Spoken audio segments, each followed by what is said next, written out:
partenariat opérationnel conjoint.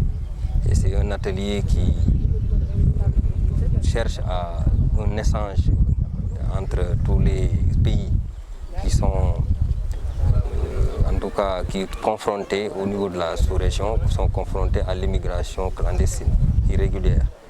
Et donc on se réjouit d'ailleurs que les pays comme la Côte d'Ivoire, le Niger, le Mali et la Guinée soient présentes à cette rencontre, voilà, et qui sera l'occasion pour toutes les délégations d'échanger leur expérience dans le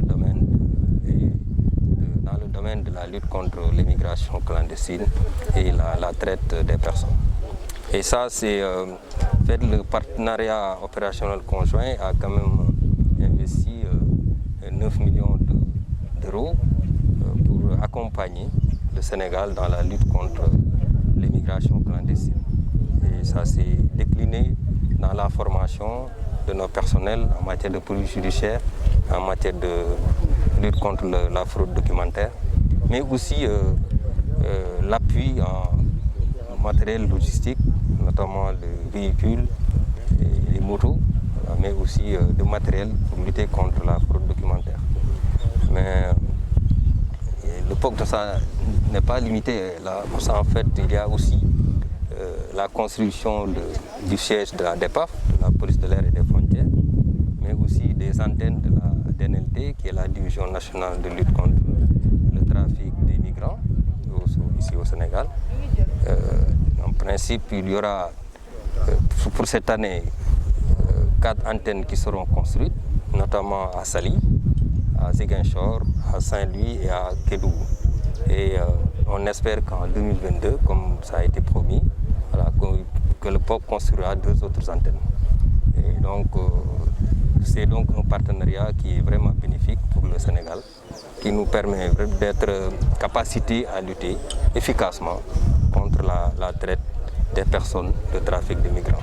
Le Sénégal est confronté à l'ensemble des autres pays que j'ai cités tout à l'heure et qui ont été conviés à cette rencontre, à ce phénomène. Donc, le Sénégal qui est un pays de départ, de transit, voilà, donc aussi de destination.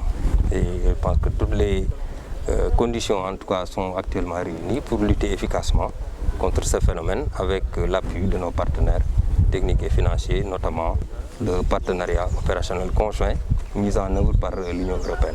L'objectif de cet atelier, c'est faire de sorte qu'on puisse, nous de la sous-région, qu'on puisse ensemble lutter contre l'immigration clandestine. Je l'ai dit tout à l'heure, un exemple de coopération entre le Sénégal et la Gambie qui a abouti à l'interpellation d'un criminel en Gambie et qui a été mis à la disposition de la police sénégalaise. C'est la coopération. Et le but de cet atelier, c'est ça, c'est qu'on puisse partager les expériences, mais aussi voir comment dans le futur on pourra harmoniser, voilà, aussi bien nos textes que nos structures pour lutter contre, mais aussi qu'on puisse vraiment être plus efficace dans la lutte contre l'immigration clandestine.